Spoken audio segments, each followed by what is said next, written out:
10 incredible survival stories. We all know that Everest is on every mountain climber's bucket list, but the north face of the Eiger comes a close second. During the 1930s, the Eiger was particularly busy, as Austrian and German mountaineers competed to become the first to reach the top. This rush of activity resulted in a number of casualties. Tony Kurz witnessed the fatalities of his 3 climbing buddies before dying himself, just a couple of yards from people who had come to rescue him. Kurz's story was recreated by Heinrich Harrer and titled The White Spider. It has also been made into movies, one from a Joe Simpson novel titled The Beckoning Silence, and another by Philip Stolze, North Face, which was released in 2008. The marathon runner who got lost in the Sahara. Notorious for its difficulty, the Marathon des Sables is a 156-mile run that takes place over 6 days. If that doesn't sound tough enough, it's run in southern Morocco, through the Sahara Desert to be precise. You may wonder who on earth would enter such a race. Surely no one is crazy enough to take this mammoth marathon on. Well, Mauro Prosperi did. Prosperi is a policeman in his native Sicily, for whom he competed in the pentathlon at the Olympic Games. He was 4 days into the Marathon des Sables when he was stopped by a sandstorm. The competitors are instructed to stop and await help if this happens, but Prosperi didn't follow those instructions. He was in 7th place and decided to continue on in order to improve his placing. Wrapping a scarf around his head, he battled through the sandstorm for 6 hours. When the dust began to settle, he realized that he'd gotten himself lost. Very, very lost. So lost, in fact, that only he could see the emergency flare he let off. Realizing that he was absolutely and completely alone, he decided that the best thing to do would be to keep walking. The Sahara is one of the most inhospitable places on Earth, and Prosperi was reduced to urinating in his water bottle in an effort to survive. At some point, he came across a shrine where he decided to call it a day. He drank the blood from 2 bats before slitting his own wrists. His attempt at suicide didn't work, however, as his blood had thickened due to his severe dehydration. When he came to, he decided to continue on. For another 5 days, he walked the desert, feeding on scorpions and lizards and drinking dew. Eventually, he met some nomadic travelers who were able to tell him where he was. He had crossed the border into Algeria and was 130 miles away from where he'd gotten lost. Determined not to let the desert beat him, Prosperi put his name down to race 2 years later, only to be rejected. He tried again the following year and was able to complete the race. 3rd time's the charm, it seems. The girl who was adopted by monkeys. When Marina Chapman was 4, she was kidnapped. Her abductors jumped her from behind, and the next thing she remembers is coming to, all alone in the jungle of Colombia. But she wasn't alone for very long. A group of Carablanca monkeys adopted her, and she lived with them, as one of them. She would steal fruit and rice from the local villages, and claims that the villagers hurled stones at her and her monkey family. This may all sound a little far-fetched, but there are witnesses who corroborate her story. After living in the wild, Chapman says that she brought together a gang of children who she led to steal, presumably a bit like Fagin from Oliver Twist. After a while, she was rescued by a family, but don't think that Marina Chapman's story ended there. Unfortunately for her, the family who adopted her weren't very nice people. They made her a slave, forcing her to sleep on the floor and abusing her throughout her time with them. She finally had the opportunity to run away, and she was able to escape. Her first instinct was to seek refuge in a tree. Well, what else would you expect from a child who had been raised by monkeys?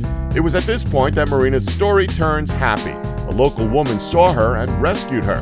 The lady had a daughter who happily took the child in and adopted her to be brought up as if she was her own child. Chapman learned the ways of society and adapted so well that she's married to an English church organist today. Andes, 1972. In 1972, a plane crashed in the Andes Mountains. There were 45 passengers on the plane at the time, and 29 were killed in the accident. On the plane were 2 members of the Uruguay rugby team, Roberto Canessa and Nando Parrado. They took it upon themselves to go for help, and they set off across the mountain range. What happened next is one of the most famous survival stories of all time, thanks to the book and subsequent film that was inspired by their plight. In 1974, Alive by Piers Paul Reed became a bestseller. prompting Frank Marshall to turn the story into a motion picture starring Ethan Hawke. Nando Parrado wrote up his adventure himself, publishing his story under a new title and finding fame in his native Uruguay. Everest, 1924. Another amazing true-life adventure that has been recreated in novels and screenplays is that of mountain adventurer George Mallory and his trip with Andrew Irvine in 1924 to the great Mount Everest. Mallory's body was discovered on the mountain 75 years later, in 1999. The imaginations of a number of writers have been captured by the mystery of whether or not he succeeded in his mission to conquer the summit, or not, a question which we will never know the answer to for sure. Jeffrey Archer is the author of a screenplay about Mallory's trip, which was later turned into his best-selling novel, Paths of Glory. A more true-to-life version was written by Peter and Lenny Gilman, which they called The Wildest Dream, a phrase Mallory himself had used to describe his trip. It was this title that Anthony Geffen used when he wrote his docudrama of the epic tale. Ricky McGee. Ricky McGee was traveling through the Australian outback in his car on the 24th of January 2006. That's all he knew when he woke up in the middle of nowhere. His car was gone, his stuff was gone, he was lying in a shallow grave surrounded by dingoes looking for an easy lunch. How he came to be in such a predicament is anyone's guess, but McGee thinks he was hijacked and drugged by Aboriginal men. For 70 days, McGee ate lizards, frogs, and cockroaches, drank from a dam he had come across. He was eventually discovered by farmhands, locally known as jackaroos, skinny as a skeleton and almost tanned to leather by the scorching sun. It was now the 6th of April. His car and belongings were never traced. Aron Ralston.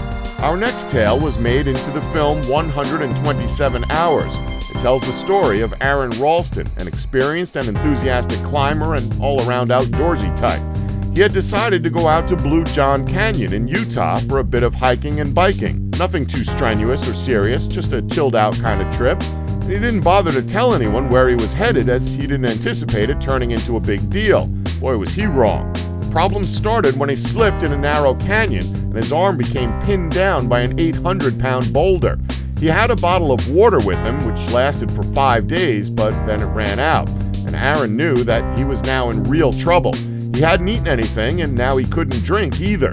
It was at this point that he knew he had to make a desperate decision, either starve to death where he was or attempt to escape. It might sound obvious, clearly you'd try to escape, but what if your only option was to amputate your own arm?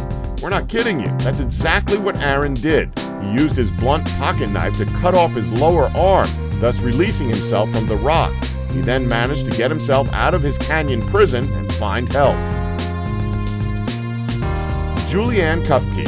Julianne Kupke was on Lanza Flight 508 traveling over the rainforests of Peru when her plane was struck by lightning. The aircraft broke apart and all of the crew and passengers were killed. Everyone except Julianne. Despite plunging thousands of feet through the air, Julianne remained in her seat, secured with her seatbelt. Luckily for her, the jungle canopy broke her fall, preventing her from serious injury or death when she landed. Found herself to be near a stream, which kept her alive for 9 days before she was discovered by loggers. Her only injury throughout the whole ordeal was a broken collarbone. She is one lucky lady. Snowboarding gone awry. In March of 2003, Eric LeMarquet, a former Olympic hockey player, decided to go out into the Sierra Nevada mountains for a bit of snowboarding. He was having a good time, boarding along the nearly 3,500-meter Mammoth Mountain when he went off course and got himself lost. Really lost. He hadn't planned on it being a big trip. He really thought he was just going to do a bit of recreational boarding and then go home. A bit like you deciding to go for a walk. So he didn't have anything with him. The only thing he did have came in really useful though, his MP3 player. He used it to source a radio signal, which he then used as a compass. He was so far off course though that he ended up spending a week in sub-zero temperatures.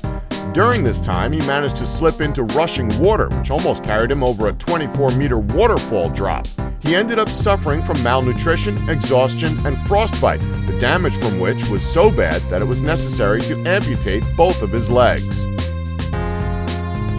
Shark attack.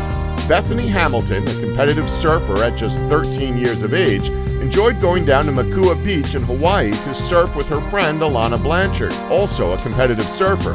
One day in November 2003, Bethany and Alana decided to go down to the beach early, and Alana's dad and brother, Holt and Byron, decided to go along with them. But this morning wasn't to be like all of the others she'd enjoyed. At around 7:30, Bethany was attacked by a massive tiger shark. It's estimated to have been between 12 and 15 feet long. It bit off her entire left arm. You would expect panic to ensue, but as an experienced surfer, Bethany knew that this would be the quickest way to drown. Instead, she used her right arm to swim to her friends, the whole time shouting to other surfers that there was a shark in the vicinity. Her calmness and sensible response to such a dangerous situation surely saved her own life and helped prevent serious injury or even death to everyone else in the water nearby that day.